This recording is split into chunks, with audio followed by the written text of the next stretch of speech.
이 시간 우리에게 주시는 하나님의 말씀은 다니엘서 6장 25절에서 28절까지 말씀입니다. 우리 찾으셨으면 다 같이 함께 하나님 말씀을 읽습니다.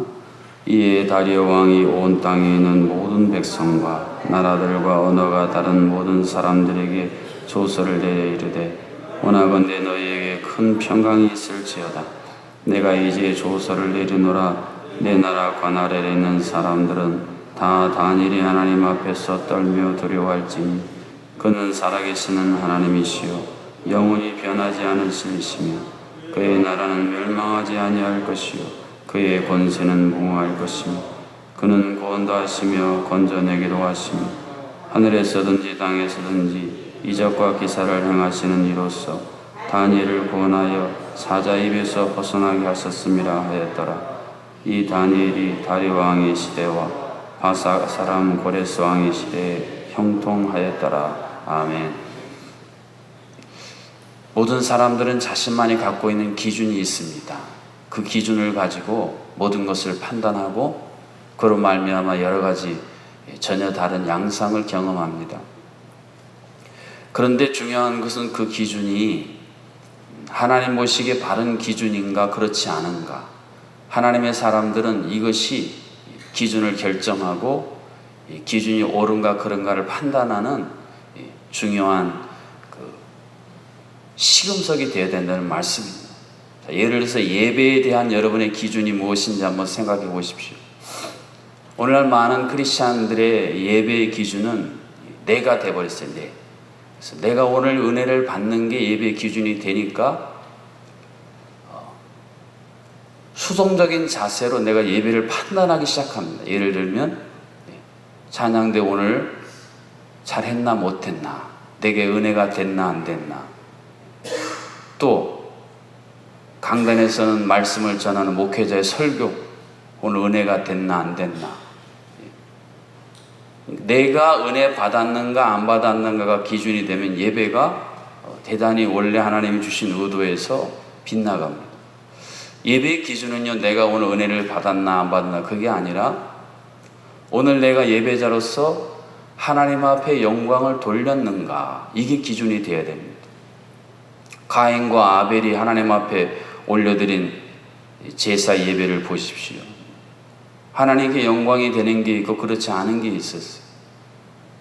아벨은 철저하게 내가 하나님 앞에 어떤 영광을 돌릴까 그 기준이었는데 가인은 철저하게 자기 기준으로 하다 보니까 도리어 예배 때문에 화를 내고 동생을 제거하는 끔찍한 일을 행하더라는 말입니다. 그러니까 예배의 기준이 한번 잘못돼 버리면 똑같은 예배를 드린 것 같은데 하나님 보시기에는 완전히 다르고 내 자신의 삶에도 다른 영향을 미치더라는 것입니다. 우리 오늘 선생님들이 특송을 했는데 아이들을 대하는 기준도 마찬가지입니다. 아이들을 정말 건강하게 세우는 것은 칭찬보다 격려가 기준이 돼야 된다. 어디서 그런 교육을 받았는데 참 도전이 됐습니다. 칭찬은 뭐냐면 내 기준으로 판단해서 아이를 이렇게 칭찬한답니다. 근데 격려의 기준은 아이들이 기준인 거예요. 그래서 그 아이에 맞춰서 그 아이 입장에서 생각을 해서 그 아이에게 용기를 empower, 힘을 실어주니까 칭찬보다는 격려를 받고 자라는 아이들이 굉장히 자존감도 높고 창의성이 높더라. 성경은 어떻습니까? 성경을 읽는데 오늘도 한번 보십시오. 27절 뒷부분에 다니엘을 구원하여 사자 입에서 벗어나게 하셨음이로다. 이것을 인간적인 이성과 논리의 기준을 가지고 보면 이런 거짓말이 어디 있어? 이래버리는 거예요. 그러나 전능하신 하나님이 이 말씀의 주인이시다. 그런 입장에서 보면 어제 말씀드렸으면 조련사도 사자 다루는데요. 하나님이 사자 몇 마리 못 다루시겠어요? 그러니까 내가 가지고 있는 기준이 참 중요해요. 그래서 신앙이 성숙되고 다른 사람들에게 영향을 미치는 삶을 산다는 것은 세속적인 기준, 내가 만든 기준이 하나하나 하나님이 원하시는 하나님의 것으로 바꿔나가는 것. 사실은 이게 신앙의 성숙이고 기준이고요. 이게 개혁이고 이게 영적 부흥입니다. 오늘 본문에 보면 마지막에 형통이라는 단어가 나옵니다. 형통도 마찬가지예요. 내가 가지고 있는 형통이라는 이 기준이 세상 사람들이 말하는 형통이라고 생각하기 시작하면 우리는요, 많은 경우에 실망하고 실족합니다. 다니엘만 해도 보십시오. 포로로 끌려가지 않습니까? 그 이방 땅에서 얼마나 순환과 수모와 또 대적자들의 음모와 고소고발에 시달렸습니까? 그런 거 보면 다니엘은 하나도 형통하다고 말할 수 없는 존재예요. 그러나 하나님께서는 분명히 선언하십니다. 다니엘은 형통한 자다.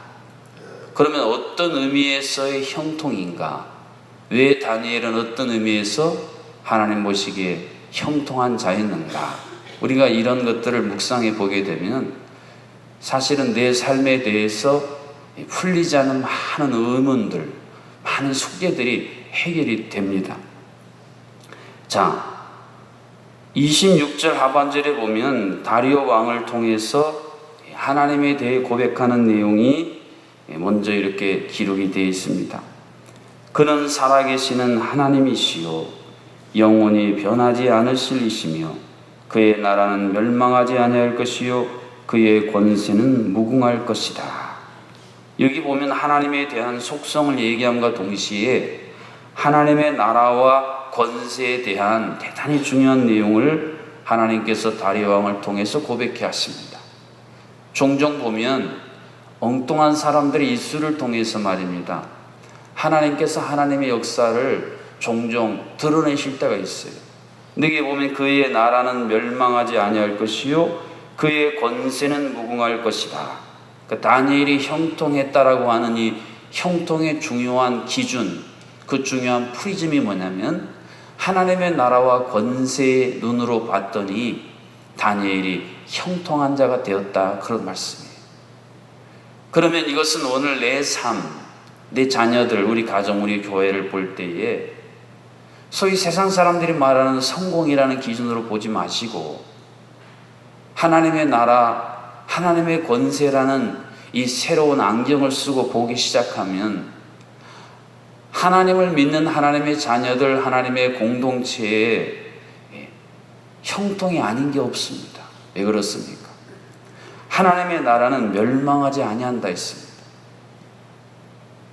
하나님의 나라가요, 역사 속에서 좀 주춤하는 것 같고 뒤로 물러선 것 같지만 그건 우리 눈에 보기에 그렇고요. 결국은 하나님께서 여전히 세상의 통치자시고 세상의 주관자시고 하나님이 갖고 계신 권세는 한도 끝도 없는 무궁한 것이기 때문에 하나님의 나라의 역사에 있어서 패배나 뒤로 물러서는 일은 없어요. 그러니까 그 하나님을 믿고 따르고 내 인생의 기준이 내 나라와 내 권세를 확장하는 게 아니고 어떤 조그마한 공동체 그룹의 권세와 영광을 확장하는 게 아니고 하나님의 나라와 하나님의 권세에 우리가 우리의 초점을 맞추게 되면 내 삶의 어떤 상황 형편에서도 우리 모두는 다 형통한 자가 되었습니다. 아멘? 네. 그래요. 욥 보세요. 욥 다 사라지잖아요. 한순간에 다 날아가잖아요. 그러나 성경은 욥을 형통한 자라고 기록하고 있어요. 세상 사람들 중에 그런 사람들 있잖아요. 예수 믿는다면서 그런 환란이 있냐고. 예수 믿는다 그러면서 그렇게 안 되냐고. 그거는 이제 세상의 눈이에요. 하나님 나라와 권세의 눈으로 보면 그건 하나의 과정인 것입니다. 과정. 제가 몇 주 전에 말씀드렸죠. 히브리서 보세요. 11장. 이 땅에서는 그냥 땅 한 평 기업으로 못 받고 이 땅에서는 소위 사람들이 말하는 호요식 한번 못 누리고 그저 양의 가죽, 짐승 가죽 뒤집어 쓰고 환난당하고 칼로 죽임당하고 돌에 맞아 죽고 그런 분들은 형통하지 않은 분들입니까? 히브리서는 분명히 믿음으로 선포합니다. 아니야, 그들도 형통했어. 왜? 그들은 영원히 쇠하지 않고 무궁한 내 나라 내 권세 안에 있는 자들이기 때문에 세상의 눈으로 볼 때에는 아닌 것 같지만 내 눈으로 보면 다 형통한 자다. 그러니까 예수 믿는 사람들은 세상이 감당할 수가 없다 그러지 않습니까? 히브리서에. 도대체 예수 제대로 믿는 사람들은 내가 볼 때는 불통해서 가슴도 치고 절망도 하고 쓰러질 법한데 그렇지 않고 계속 태풍에도 흔들리지 않는 작은 나무 잎사귀처럼 말입니다. 버티고 견디고 더 힘을 내고요. 스데반처럼 돌에 맞아 순교하는데도 얼굴이 천사와 같고. 그러니까 세상 사람들은요, 하나님 제대로 믿는 사람들을 따라올래 따라올 수가 없어요. 다니엘이 바로 그런 의미에서 형통한 자가 되었습니다. 사랑하는 성도 여러분, 여러분의 인생의 시작부터 마지막까지 하나님 나라에 가기까지 정말 형통한 자로 기록되기를 원하십니까? 그렇다면 기준을 바꾸셔야 됩니다. 세상 사람들이 말하는 그 기준, 얼마나 좋은 대학 가서 좋은 직장 가서 좋은 배우자 만나서 잘 먹고 잘 사는가, 이것이 성경이 말하는 형통의 기준이 아닙니다. 내 삶을 통해 내 인생 속에 나는 하나님 나라와 하나님의 권세를 주목하고 그 하나님 나라와 그 권세가 나를 통해, 내 가정을 통해, 우리 교회를 통해 어떻게 이 세상 가운데 나타나는가, 이것을 기준으로 삼고 살아가는 사람들, 그들이 바로 하나님의 사람들이고 그들을 통해 하나님의 나라는 지금도 보이지 않게 능력을 나타냅니다. 모택통이 일어나가지고 중국이 그리스도를 다 말살하지 않았습니까? 그래서 중국의 교회는, 그리스도인은 이제 없어졌다 그랬어요. 그러나 하나님의 나라 권세는 얼마나 대단한지요. 지하를 통해, 지하교회를 통해 지금만 1억 명이나 되는 중국의 그리스도인이 있다 하지 않습니까? 그러니까 하나님의 나라와 권세의 영광, 능력은요, 여전히 살아 지금도 내 눈에는 보이지 않지만 역사하고 계시다는 사실을 믿으실 수 있기를 주님의 이름으로 축복합니다. 27절 상반절은 이런 고백이 이어집니다. 그는 구원도 하시며 건져내기도 하시며 하늘에서든지 땅에서든지 이적과 기사를 행하시는 이다. 하나님이 이적과 기사를 행하신다라는 사실이 우리의 인생의 불통을 형통으로 바꿀 수 있는 중요한 변곡점이 될 수 있다. 이것을 믿는 사람들이 바로 형통의 사람들입니다. 요셉을 보십시오. 얼마나 불통한 인생이었습니까? 이부 형제들이 팔아 인신매매하지요.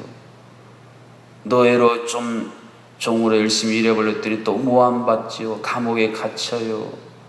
또 꿈 잘 해석해줘서 이제 나가는가 보는데 나간 사람이 깨끗이 잊어버려요. 이런 불통한 인생이 어디 있겠습니까? 그렇지만 하나님께서는 결정적인 순간에 하나님의 방법을 통해서 하나님의 나라와 주권, 하나님의 주권과 섭리를 펼쳐나가신다. 이것을 마음속에 꼭 붙들고 있으면 혹한의 추위를 견뎌내고 살아남은 그 나무로 만든 스트라디발리우스의 바이올린이 지금 세계적인 가치를 인정받는 것처럼 하나님이 지금도 살아 역사하신다. 내 인생을 지금도 주목하고 계신다. 이것을 믿으면 우리는 늘 형통한 인생이 될 수가 있습니다. 여러분, 비행기를 한 번도 안 타보신 분이, 늘 발로 땅만 딛고 사셨던 분이 비행기를 한 번 타고 저 높은 하늘 위를 날아보십시오. 전혀 다른 차원 세상이 열리는 거예요. 비행기 탈 때에는 비가 막 왔는데 비행기 타고 올라가 보니 비가 안 오더라는 거예요. 이것을 우리는 차원이라고 합니다. 차원. 똑같은 신앙생활을 하는 것 같지만요, 신앙의 차원이 다 다릅니다. 그런데 하나님 보시기에 야, 너 참 믿음 생활 잘하는구나. 여러분, 예수님이 이 땅에 오셔서 칭찬했던 사람들 있잖아요. 야, 너만한 믿음 내가 못 봤다. 그런 분들은요, 특징이 있어요. 차원이 다른 사람하고 차원이 다른 거예요. 수로보니 여인, 예수님 내 딸 좀 고쳐주세요 했더니, 야, 자녀를 먼저 먹여야지 개들 밥 먼저 주는 사람은 어딨니? 보통 사람 같으면요, 그 말 듣고 상처받아 삐져가지고 돌아갔을 거예요. 근데 차원이 달라요. 저렇게 말씀하신 데는 무슨 의미가 있을 거야. 그러면서 개들도 주인의 상에서 떨어지는 부스러기라도 먹지 않습니까? 여러분, 우리가 정말 하나님이 기뻐하시는 사람, 하나님께 쓰임받는 존재가 되려면요, 우리 차원을 좀 바꿔야 돼요. 제가 지난주에 회개가 뭐라 그랬습니까? 마음을 바꾸는 거라 그랬어요. 생각을 바꾸는 게 회개예요. 근데 우리는 평생 회개를 안 합니다. 내가 처음에 신앙생활 때 가지고 있었던 생각, 마음을요, 단 1%도 안 바꾸는 사람들이 너무 많아요. 그래서 모든 게 다 내식이에요, 내식. 내가 갖고 있는 생각, 내 고집, 내 자아, 내 경험, 이게 하나도 안 바뀌어요. 그건 회개가 아닙니다. 내가 세상에서 배웠던 생각, 내가 어머니 아버지로부터 물려받았던 내 모든 것들을요, 하나님을 알아가면서 예수님을 믿어가면서 성령님의 인도를 받아가면서 바꾸는 거예요. 생각을 바꾸고 마음을 바꾸고 내 태도를 바꾸고, 그게 하나님 나라를 이루어 나가는 것입니다. 그게 안 되면요, 다 내 안에 갇혀 있습니다. 나라는 것으로 똘똘 뭉쳐 있는 거예요. 하나님 보시기엔 신앙이 아닙니다. 종교생활이에요, 종교생활. 여러분, 타종교 믿는 분들도 보세요. 몰몬교들 얼마나 도덕적으로 순결하고 깨끗합니까?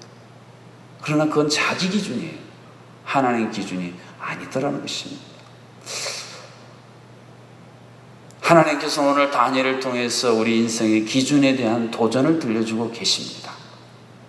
네가 그렇게 죽고 못 살게 붙드는 그 기준이 내가 준 기준이니, 아니면 네가 만든 기준이, 아니면 세상이 준 기준이니, 그것을 분별하고 내 기준으로 다시 너의 기준을 수정하고 맞추거라. 그러면 너는 내가 보기에 형통한 자다라고 말씀하고 계십니다. 믿음은요, 내 삶에 불어닥치는 문제, 그것을 보는 게 아니라 그 문제 뒤에서 그 문제보다 훨씬 더 크고 위대하신 하나님을 보는 것, 이게 믿음입니다. 겉에 보이는 모습, 그 너머를 볼 수 있는 이 눈을 가진 사람들, 이들이 바로 형통한 자들. 지금 아무리 폭풍이, 태풍이 불어닥쳐도요, 그런 분들은 그렇게 말합니다. 아, 이거 찻잔 속의 태풍이야. 여러분, 찻잔 안에 태풍이 불어봤자 얼마나 영향을 미치겠어요? 깨져봤자 이 컵 하나 깨지는 거 아니겠어요? 이게 바로 형통한 사람들이 갖고 있는 기준이에요. 사랑하는 성도 여러분, 지금 여러분 삶에 무엇이 불통이라고 생각하십니까? 그러면요, 하나님을 향해서도요, 우리가 말하진 않지만 내 속에 불편함이 쫙 깔려요. 하나님, 어떻게 나한테 이러실 수 있어요? 아니, 어떻게 우리 가정에 이러실 수 있어요? 어떻게 우리 교회에 이러실 수 있어요? 불편함이 쌓이면 결국 그게 터지면 불평으로 나오게 돼 있어요. 그러나 내게 펼쳐지는 일 그 너머에서 지금도 역사하시고, 그 나라와 건세가 영원하고 무궁하고, 그 하나님의 주권과 섭리로 오늘도 나를 붙드시고 주목하고 계시다. 이것을 믿는 사람들에게 있어서 불통이란 건 없어요. 모든 게 다 형통이에요. 할렐루야. 이런 형통의 주인공들이 되시기를 주님의 이름으로 축복합니다. 사랑하는 성도 여러분, 어떤 불통 때문에 불행하시고 불편하시고 불평하고 계십니까? 다시 한번 내 기준이 바뀜으로 말미암아, 내 마음과 생각이 회개함으로 변화됨으로 말미암아 나야말로 진정 이 시대에 형통한 자가 되었습니다. 감사 감격하는 인생, 그런 가정, 그런 교회 되게 해달라고 기도하시고, 오늘 또 있는 우리 평생대학과 1:1 제자 양육 가운데 하나님 주의 권능과 은혜를 더하여 주옵소서. 우리 함께 합심으로 기도하겠습니다. 지금도 살아계시며 하나님의 나라와 영광 권세로 우리의 삶을 이끄심을 감사합니다. 하나님 아버지, 우리 기준이 잘못되어졌기에 우리가 하나님 우리 인생을 불행하다 말합니다. 불통한다고 말합니다. 불편해합니다. 불평하며 살아가고 있습니다.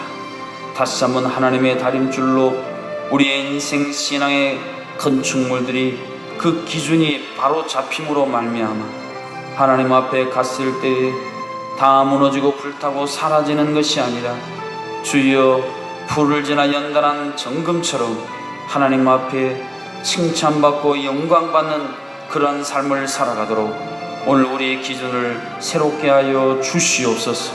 회개하라, 천국이 가까이 왔느니라 말씀하셨습니다. 내가 가지고 있는 생각, 내가 붙들고 있는 내 마음, 굳어지고 변형된 이 마음, 생각 붙들고 살아가면 하나님 나라를 소유할 수 없습니다. 아버지 하나님, 이 시간 성령의 능력으로 우리의 굳어진 마음을 풀어주시고 우리의 삐뚤어진 생각을 바로잡아 주시사 온전히 하나님의 기준에 합한, 너는 내 마음에 합한 자로다 칭찬 듣는 우리 제정락의 모든 성도님들 되도록 역사하여 주시옵소서. 아버지, 오늘 하루도 인생길 살아가는데 우리가 사는 인생길 어린아이 홀로 깊은 밤 산길을 걷는 것처럼 아슬아슬하고 아버지 하나님 불확실한 시대를 살고 있습니다. 그래서 우리와 동행하시는 그 하나님, 그 주권과 섭리로 나를 주목하시고 돌보시는 하나님을 보지 못하면 우리는 실족하고 넘어질 수밖에 없습니다. 전능하신 손으로 신이 붙들어 인도하여 주시옵소서. 점점점 무너져가는 다음 세대를 사수하기 위해 오늘도 하나님 유년부, 초등부, 소년부, 소중한 선생님들, 우리 부장, 부감님, 아버지 하나님 주 앞에 새벽에 나와 찬양하며 기도하고 있습니다. 아버지 지혜와 권능을 부어주시고 하늘문을 여시사 이 귀한 선생님들을 통하여 우리 제종락교회, 우리 교회학교가 더욱 든든히 서가는 소중한 동력이 되게 하여 주시옵소서. 오늘 있어질 평생대학과 1:1 제자양육 주께서 하나하나 임재하여 주셔서 주여 모든 참여자들 가운데 하늘 위로와 하늘 소망 가득 부어 주시옵소서. 이 나라의 민족이 형통하기를 원합니다. 저 북녘의 동포들이 새로운 형통을 맞이하기를 원합니다. 세계 터져 복을 전하는 모든 선교 사역자들 하나님의 은혜로 형통하기를 원합니다. 형통의 은혜를 부어 주시옵소서. 예수님의 이름으로 기도하옵나이다. 아멘. 이제는 이 땅에 오셔서 진정한 형통이 무엇인지 우리에게 친히 보여주신 우리 주 예수 그리스도의 은혜와 지금도 하나님의 나라와 권세를 통하여 우리의 삶이 진정 형통하다고 말씀하시는 하나님 아버지의 크신 사랑하심, 우리의 잘못된 기준을 교정하여 주시고 우리의 기준을 하나님 기준에 부합하도록 친히 도와주시는 성령 하나님의 교통하심, 오늘 새벽에 모든 성도님들 가운데 질병으로 고통당하며 온전한 치유를 갈망하는 모든 환우분들 가운데에 오늘 하루 우리의 삶 가운데 이제로부터 영원토록 함께하여 주시기를 간절히 축원하옵나이다. 아멘.